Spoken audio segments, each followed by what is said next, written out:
अस्सलामु अलैकुम वरहमतुल्लाहि वबरकातुहू। आज हम नमाज चाश्त के बारे में बात करते हैं। नमाज चाश्त को नमाज दुहा भी कहते हैं। असल में चाश्त और इशराक के लिए हदीस में एक ही लफ्ज़ आया है दुहा का, और फिर दुहाए कुबरा दुहाए सुगरा कहते हैं। दुहाए सुगरा यानी कि जब सूरज अभी निकलता है, तकरीबन 20 मिनट सूरज तलू होने के बाद, तो उसको हम दुहाए सुगरा कहते हैं, यानी इशराक की नमाज। और जब सूरज ज़रा खुल के सामने आ जाता है, तकरीबन 10-11 का टाइम होता है, तो उस वक्त हम उसको दुहाए कुबरा का वक्त कहते हैं। उस वक्त हम कहते हैं चाश्त की नमाज हम पढ़ रहे हैं। तो चाश्त की नमाज जो है उसकी बड़ी अहमियत है। इब्ने माजा में हदीस है 1382। हज़रत अबू हुरैरा रज़ी अल्लाह ताला अन्हु से रिवायत है कि जो शख्स चाश्त की 2 रकातें पाबंदी से पढ़ लेता है और इसको अदा करता रहता है, तो उसके गुनाह माफ कर दिए जाते हैं, अगरचे वो समंदर की झाग के बराबर हों। इसी तरह से एक हदीस मुस्लिम में भी है। अबू ज़र गफ़ारी रज़ी अल्लाह ताला अन्हु से रिवायत है कि सरकार आली मकाम सल्लल्लाहु अलैहि वसल्लम ने इरशाद फरमाया कि आदमी पर उसके हर जोड़ का बदला सदका है, और कुल इंसान के 360 जोड़ होते हैं। हर तस्बीह यानी सुबहान अल्लाह कहना सदका है, और हर हम्द यानी अल्हम्दुलिल्लाह कहना भी सदका है। ला इलाहा इल्लल्लाह भी कहना सदका है, और अच्छी बात का हुक्म करना और बुरी बात से मना करना भी सदका है। और इन सब की तरफ 2 रकातें चाश्त की किफ़ायत करती हैं। सुभान अल्लाह, देखें कि 2 रकात चाश्त की नमाज बंदा पढ़ ले तो गोया जोड़ों का, तमाम जोड़ों का सदका अदा हो गया। अल्लाह ताला बंदे के जोड़ों की हिफाजत फरमाएगा।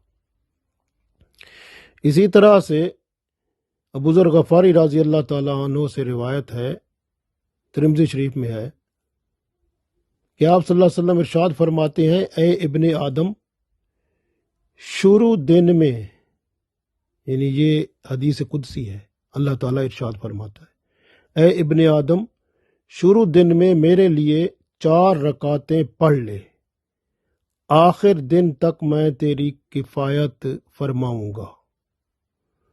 तो इससे मुराद चाश्त की नमाज ली जाती है, और उसकी 4 रकातें बंदा पढ़ लेता है तो गोया बंदा अल्लाह की हिफाजत में आ जाता है। किफ़ायत का मतलब होता है उसकी तमाम ज़रूरतें अल्लाह ताला पूरी फरमाता रहता है। जो बंदा चाश्त की 4 रकात नमाज पढ़ लेता है, यानी 2-2 करके। इसी तरह से अबू ज़र गफ़ारी रज़ी अल्लाह ताला अन्हु से एक रिवायत है जो कि तिबरानी में है कि रसूलुल्लाह सल्लल्लाहु अलैहि वसल्लम ने इरशाद फरमाया, जिसने 2 रकातें चाश्त की पढ़ ली वो गाफिलीन में नहीं लिखा जाएगा, और जिसने 4 रकातें पढ़ ली तो वो इबादत गुजारों में लिखा जाएगा, और जो 8 रकातें पढ़ ले तो अल्लाह ताला उसे फर्मा बरदारों में लिख देगा, और जो 12 रकातें चाश्त की नमाज की पढ़ ले तो अल्लाह ताला उसके लिए जन्नत में एक महल बनाएगा। तो इस तरह से अल्लाह की रहमत उस बंदे पर होगी। कोई दिन या रात नहीं है जिसमें अल्लाह ताला बंदों पर एहसान नहीं करता। बंदा अल्लाह का शुक्रगुजार बन जाए तो क्या बात है। تو گویا ہم نے یہ یہاں محسوس کیا، بلکہ سمجھ لیا کہ چاشت کی نماز بہت اہم ہے۔ 2 رکعتیں پڑھیں تو اللہ کی رحمت سے گناہ معاف ہو جاتے ہیں۔ 4 پڑھیں تو اللہ تعالیٰ کفایت کرتا ہے، بندے کی تمام ضروریات اللہ پوری فرماتا ہے۔ 8 رکعتیں اگر پڑھیں تو اللہ تعالیٰ کے ہاں آپ فرما بردار بطور لکھے جاتے ہیں، اور اگر 12 رکعتیں پڑھیں تو جنت میں اللہ تعالیٰ محل عطا فرمائے گا۔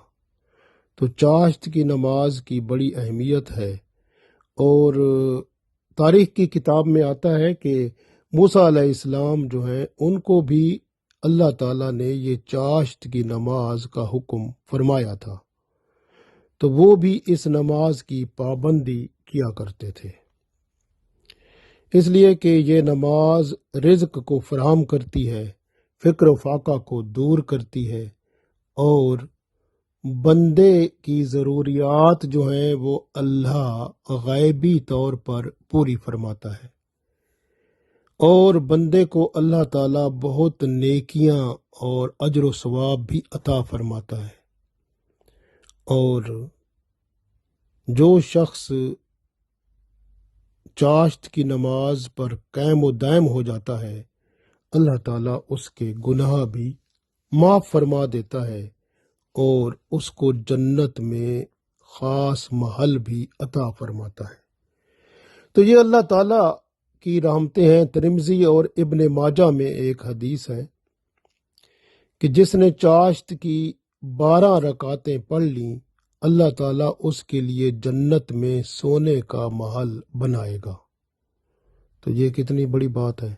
تو چاشت کی نماز کی بڑی اہمیت ہے۔ اللہ تعالیٰ بندے پر کرم فرماتا ہے تو پھر اس کو توفیق عطا فرماتا ہے، لیکن بندہ جب رجوع کرتا ہے تب توفیق ہوتی ہے۔ بندے کو چاہیے کہ رجوع کرے اللہ کی طرف اور اللہ کا فرما بردار بن جائے، اس کے سامنے جھک جائے، تاکہ دنیا اور آخرت میں کامیابی اور کامرانی مل جائے۔ اللہ تعالی ہم سب کو توفیق دے، آمین۔